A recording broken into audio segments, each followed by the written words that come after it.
Welcome to the Psychology World podcast with me, Connor Whiteley, psychology student and international best-selling psychology author of over 30 psychology books, bringing you the latest psychology news, fascinating psychology topics, and more each week. If you want to learn more, then please check out connorwhiteley.net/books. And don't forget to like and subscribe to the YouTube video or follow on your favourite podcast app. And here's the show. Hi everyone, and welcome to episode 262 of the Psychology World podcast with me, Con Wiley. And today's episode is on why do people believe in conspiracy theories and misinformation. And it is Sunday, the 21st of April 2023 as I record this. So in today's podcast episode, we're going to look at a very timely, a very interesting, and just a brilliant podcast episode, and a brilliant topic that I really enjoyed though, because conspiracy theories and misinformation, it's even more important than ever because of the stuff going on in the world. So it's really good to understand why do people believe in this stuff. And then also, because this is an extract from my brand new book, Applied Psychology, well, this is a great way to actually build the theoretical basis that different social psychological interventions are built on, but how do we counter conspiracy theories? And that is a brilliant topic, and I really do enjoy this. This section of the book though, along with everything else. So you've got that to look forward to in the content part of today's episode. So before then, moving on to the psychology news section, we're reading from the British Psychological Society Research Digest, and the first one is, babies' cries alone don't convey what they want. For every new parent who's been instructed by a relative that their baby's cries clearly means that it's hungry, or tired, or maybe needs its nappy changes, this finding is a few. According to new research, babies crying contains no clues to their cause. In fact, Margaret Lockhart Baron at the University of St. Evan, France, and her colleagues report in Communication Psychology that neither artificial intelligence nor specifically trained people could identify the cause of a baby's crying from the sound. Having some background knowledge of how long ago the baby's last meal or nappy change was, however, did help parents to pinpoint what was needed to reassure peace. Okay, so this is a really a good one though, and there's this really cute, very awful picture of a baby crying afterwards though, which no one ever wants to see though. So I think that this is a very good one. I think it's very useful to be honest, because I mean I've got a niece, a niece, and it's her birthday in 2 weeks, so 2 days before mine actually. So I sort of have some experience on this.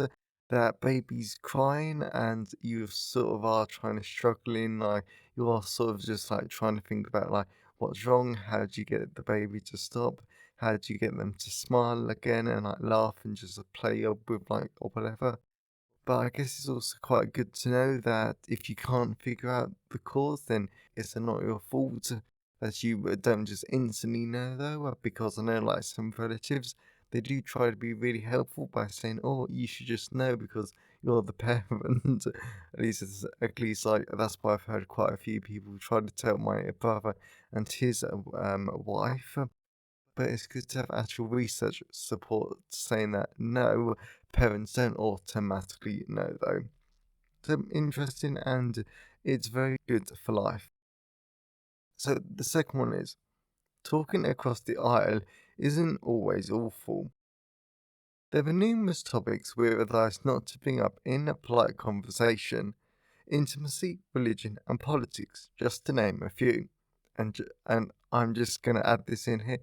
Wow, this is a very British. No, to be honest, this is a very English psychological news item. So going back to it.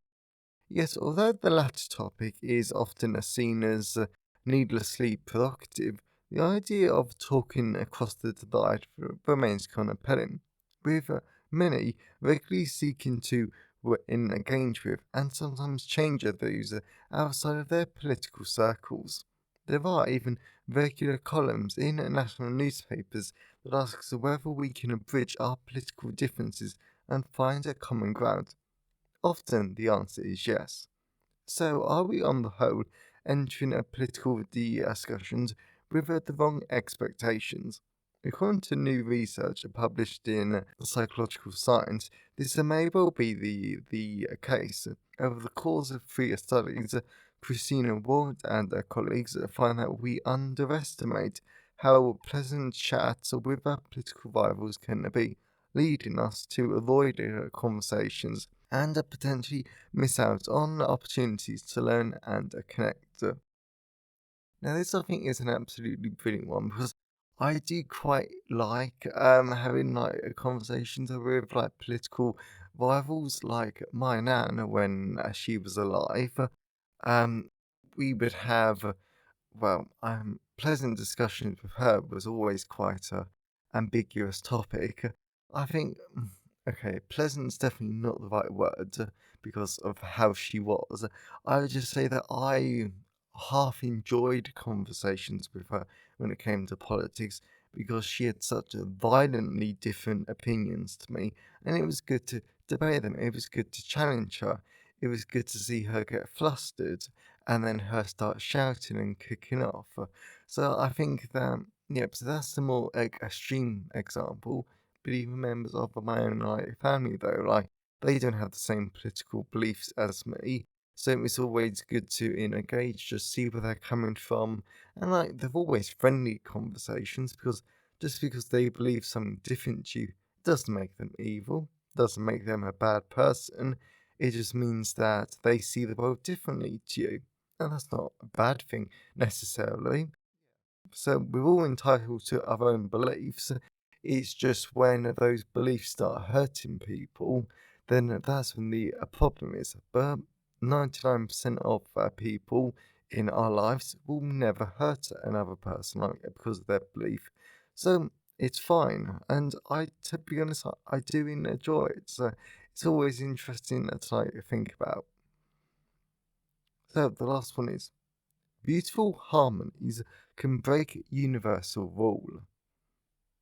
One may say a pair or trio of notes sound beautiful when played together in a chorus, while another might send your hands flying to your ears.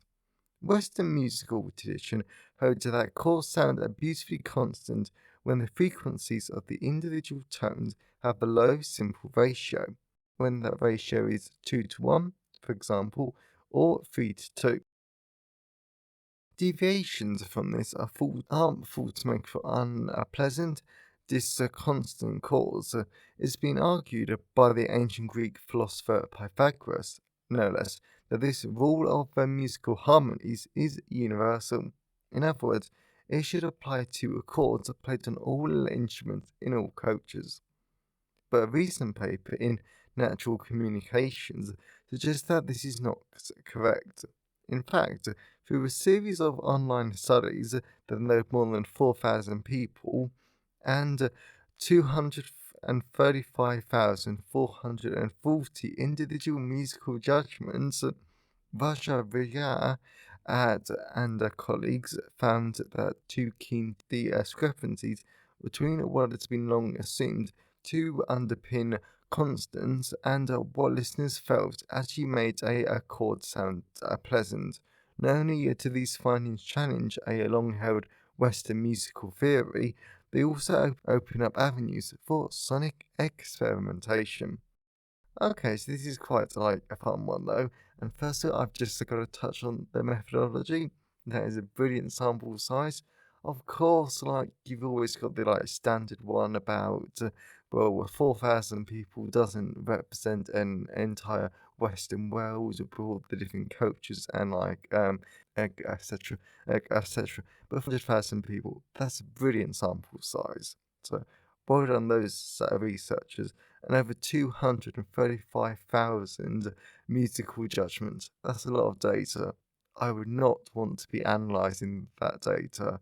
I mean, you would have to do some quite advanced stuff, and my brain just couldn't handle that at the moment. Because I'm trying to do some revision at the moment on the massive topic of exploratory factor analysis and everything that contains, like pathway models, like pathway analysis, structural models, item response theory, which is slightly separate, but I've still got to revise that. So, yes, yes, I really do admire these researchers. They're very ambitious, besides so. But aside from that, there's not a lot I can actually say about this because musical theory isn't really my idea of fun. I have no interest in it though. But it's just to go to show that it's really good that we actually test out our long held beliefs because just because a belief is held like within a culture and this is research and evidence based, we don't know if it's actually true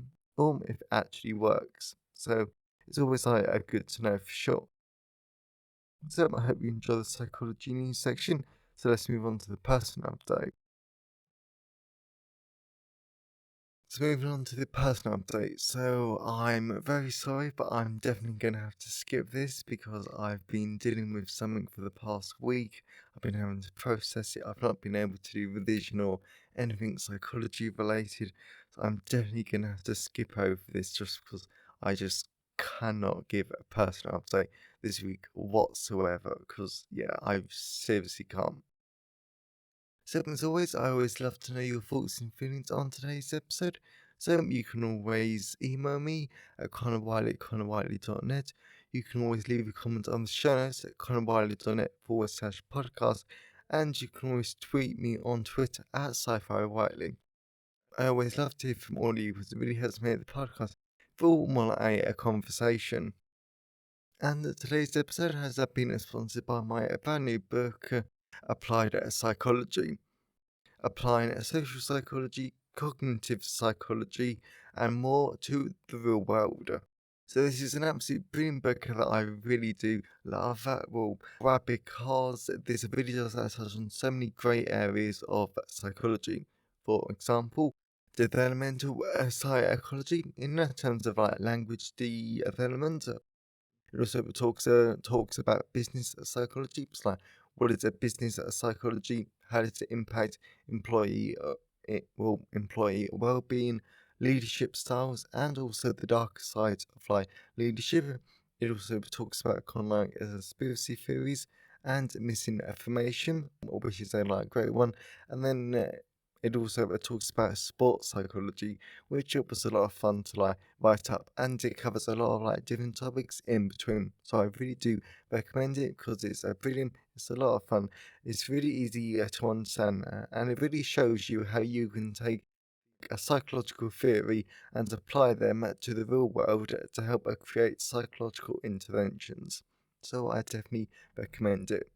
Something that's applied psychology, available from all major ebook retailers, and you can get the paperback and the hardback version from Amazon, your local bookstore or local library if you request it. And you can also get the audiobook version narrated by artificial intelligence from selected audiobook retailers like Spotify, Kobo, Google Play, Barnes& Noble, and selected library systems like Baker& Taylor, Bibliotheca, and Overdrive. So, whilst buying books helps to support the creation and the editing of the podcast, my time is sponsored by my wonderful patrons. And as always, a massive thank you to my patrons, because your support shows that you like the show and you want it to continue. So, if you wanted to become a patron of the show and get tons of great rewards, now you can at patreon.com/the Psychology World Podcast. So, that's enough of the personal update. Let's move on to the content part of today's episode. So we're moving on to the content part of today's episode. So we're going to be talking about why do people believe in misinformation and conspiracy theories. So this is going to be a lot. So this is going to be a lot of fun, and this is an extract from my new book. So let's get started. Now, but for the rest of the chapter, we're going to be moving on to the truly fascinating stuff that I find really interesting, because we're going to be looking at the psychological and social factors between these beliefs and models designed to explain misinformation and conspiracy theories. This is going to be great. Psychological and emotional factors. The first main factor behind the belief in conspiracy theories and misinformation is the illusionary truth effect. And this is a very interesting effect that occurs because when information is familiar, repeated, and consistent with a person's previous cognitions, then they often give it the value of true, even when this information is false. Pentel and all, 2018, DeCursor and all, 2020. In other words, if the false information is familiar, repeated, and consistent with their beliefs, then they believe it. Secondly, the confirmation bias, selective exposure, and motivated reasoning all play a role in a person believing in false information. Since the people get motivated to get exposed to, as well as accepting information that aligns with their prior beliefs. Then people develop arguments and justifications that support this information and guarantee cognitive consistency as well. Latter and all, 2018. This does make sense because no one likes to be proven wrong or being exposed to information that they flat out disagree with, because this can be uncomfortable and can cause some distress. Hence, the easiest way to avoid these uncomfortable feelings is to seek out only information that confirms your beliefs, regardless of whether the information is true or not. Also, this is where echo chambers come into play, something we'll look on later in this chapter. Firstly, intuitive versus deliberative thinking plays a strong role in conspiracy theories and misinformation, since when a person uses intuition, this makes them vulnerable to accepting misinformation and conspiracy theories, whilst deliberation protects them from accepting it. Bargo and all, 2020, Swamley and all, 2014. For example, if I told you that the sky was actually white, or if I told you drinking a cow's milk makes you sick, and you just listen to your gut intuition, there's a chance that you would believe me. But if you step back and thought about it properly, then you would realize that I was wrong on both accounts, unless you're lactose intolerant, of course. Although the fascinating thing is that deliberative thinking isn't only a protective factor too, because it can also make someone vulnerable to misinformation. Due to if a piece of information matches your beliefs, and then deliberative thinking might contribute to the justification of false beliefs. So it's a fine balancing act for sure. Finally, for psychological and emotional factors, emotional versus rational processing impact whether or not someone believes in conspiracy theories and misinformation. Due to fake news and conspiracy theories are always designed to trigger negative emotions like fear, anxiety, and moral outrage. Then these negative emotions attract people's attention, making them vulnerable to being persuaded by this false information. Dusky and all, 2018, Crockett 2017. A classic example of this in the real world, at least in the UK, is all of the fake news pumped out about how immigrants and how the media is making people believe that immigrants are only here illegally to steal English jobs, commit crimes, rape women, and live off our benefit system. And all of that is fake news. Since if you look into the numbers, attitudes, and more of refugees and migrants, then according to the UK government in 2022, between 75% to 84% of them have a legal right to be here, and they also all want to work and contribute to the UK economy. But I know the power of misinformation is strong, so I'll like stop there. And to be honest, I'd be surprised if I don't get any hate emails like because of that fact. Social psychological factors. Moreover, there are social psychological factors at play here too. For instance, misperception of the source of information can lead to a person becoming influenced and believing in misinformation and conspiracy theories. Since similar to the sleep effect in persuasion psychology, a person could misperceive the source of the information as coming from a respected source, so that they listen to it when it actually comes from a bad source. Another social or psychological factor is people are more likely to believe in the misinformation, and the misinformation is more likely to be persuasive when the source is attractive, powerful, and similar to the listener. Brion and Petty, 2009, as well as people have a tendency to disregard quality cues of the source of the information. Diasis, and all 2020. In other words, if the information sounds good, matches their beliefs, and plays into one or more factors discussed in the chapter, then people aren't too bothered if the source is known for its quality or not. Moreover, as social identity is a major factor in social psychology, research has also shown that social identity plays a role in conspiracy theories and misinformation, especially because people are more willing to accept information from in-group members than from out-group members. Mackey et al., 1990. Another way of putting it is that if you're in a group starts spreading and saying misinformation and your out group shares a truthful information, then you're more likely to believe in your in group.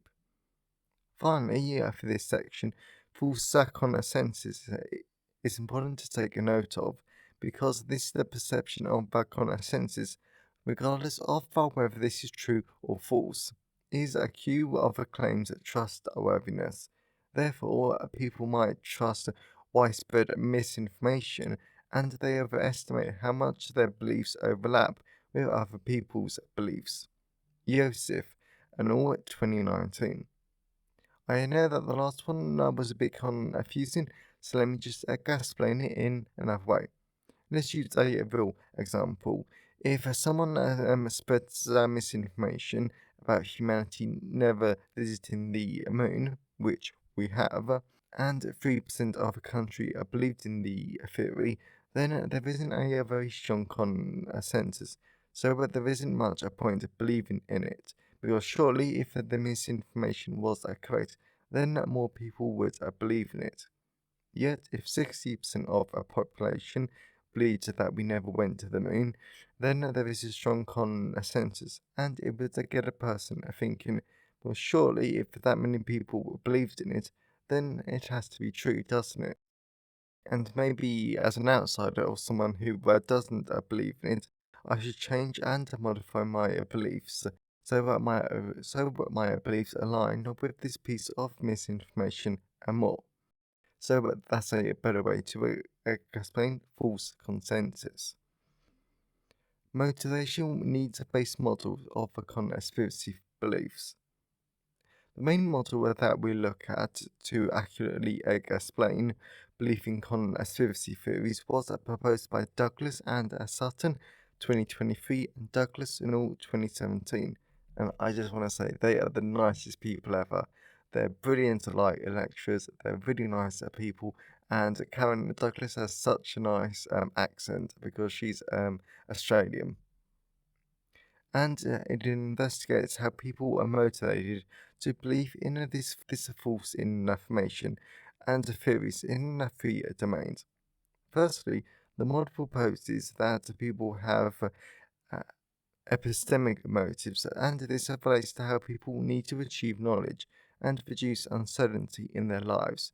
As a result, they give higher agency to certain stories, use a pattern perception, search for meaning, and engage in a conjunction fallacies. And in engaging conjunction fallacy and illusion correlations in an effort to reduce their uncertainty about the world, even if it means believing in conspiracy theories. To use an example, everyone wants to believe that they have unique knowledge and they're certain that they know how the world works, and everyone wants to believe the world is stable and predictable. So when terrorists smash two planes into the Twin Towers, that destroys the lie that the world is a predictable place, creating uncertainty, and certain groups of people would feel more uncertain than others, and people want to find out the truth about what happened, and of course, truth is in air quotes. Then they stumble across conspiracy theories that help to give them the knowledge and certainty about themselves, others, and the world that they desperately crave. That's an example of how a person could fall into believing a conspiracy theory. Secondly, the model proposes that people have existential motives related to their need to feel safe and in control, as well as if these needs aren't met, then the consequence is that people develop an anxious attachment style and that they feel anxious, powerless, and a lack of control. Therefore, like the example two paragraphs above, conspiracy theories can help people to feel safe and in control. Finally, the model proposes that people have social motives that are fulfilled by conspiracy theories, and these motives are all about a person's need to maintain their own positive self-image and their group image, as well as this connects to other social psychology topics like low self-esteem, collective and individual narcissism, a person's need for uniqueness, and group threat. The caveat. Nonetheless, I have to admit that the problem with this model is that it's all very theoretical, and I personally cannot see how conspiracy theories fulfill each of these, yet we still know if the conspiracy theories actually satisfy these three needs. According to the research, there is evidence that existential motives lead to conspiracy theories, but they lead to increased aggression, anxiety, and more. But there isn't really evidence that conspiracy theories fulfills these needs, so more research needs to be done. The context. Earlier in the chapter, I mentioned things like echo chambers and more, and these are critical to spreading misinformation and conspiracy theories, so that's why we're going to look at them now. One way to think about this last section, that we've looked at why misinformation and conspiracy theories are believed in and spread, but now we're going to look at how.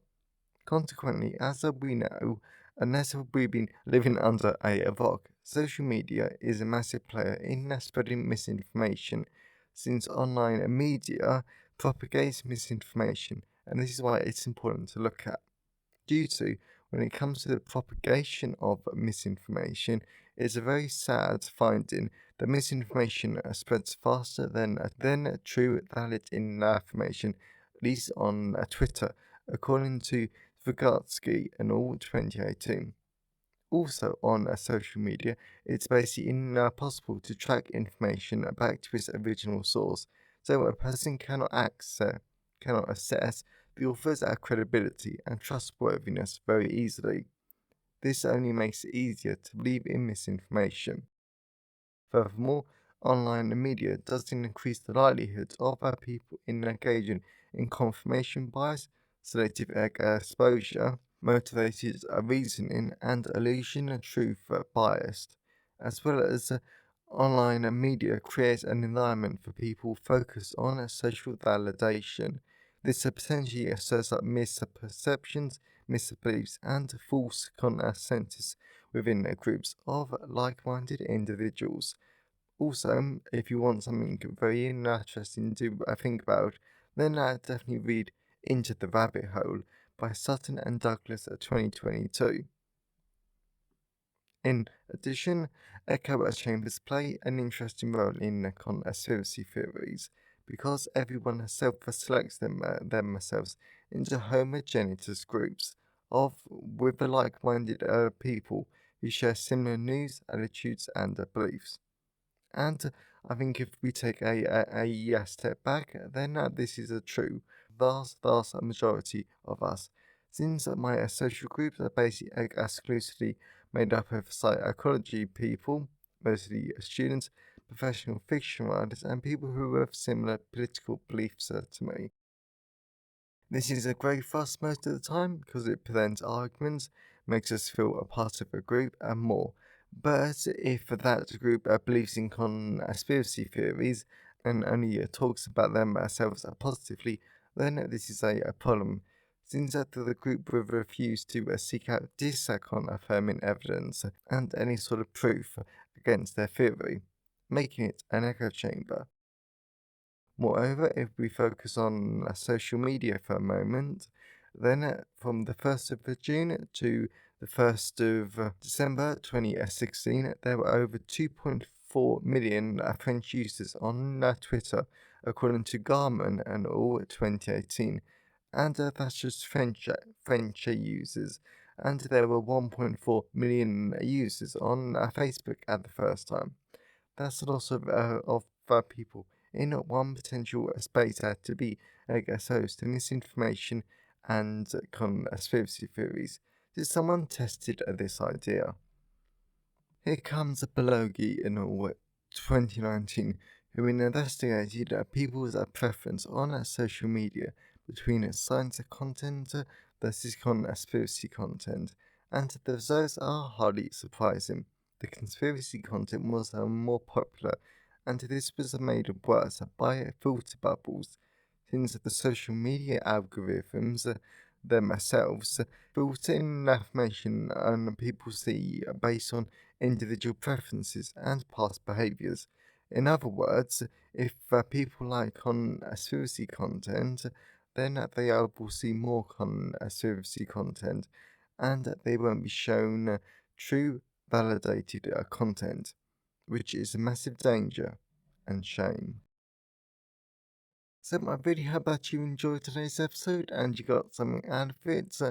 I know that did that because I always like online conspiracy theories. I think they're interesting. I think misinformation is also really important. So even though these contents and these episodes are quite scary and nerve-wracking, simply because of the sheer damaging effects they can do in the real world, they are absolutely critical to study and look up. And when it comes to applied psychology, this is only one tiny, very small area though. So I really do recommend the book simply because it does look at a massive, wide range of different topics and factors. So if you know someone who would enjoy today's episode, then please share it with them. I'm always really grateful when you wonderful people help us spread the word about the podcast. And if you want to learn more, definitely check out Applied Psychology, available in all the usual places, and you can get the audiobook version narrated by artificial intelligence as selected audiobook retailers. And if you wanted to become a patron of the show and get tons of great rewards, now you can. at patreon.com/the Psychology World Podcast. So have a great day, everyone, and I'll see you next time. Thanks for listening today. I hope you found it helpful. Please remember to like the video and subscribe to the YouTube channel and follow the podcast on your favourite podcast app. And if you wanted to learn more, then please check out the backlist of the podcast episodes or my books at conwiley.net. So have a great day and I'll see you next time.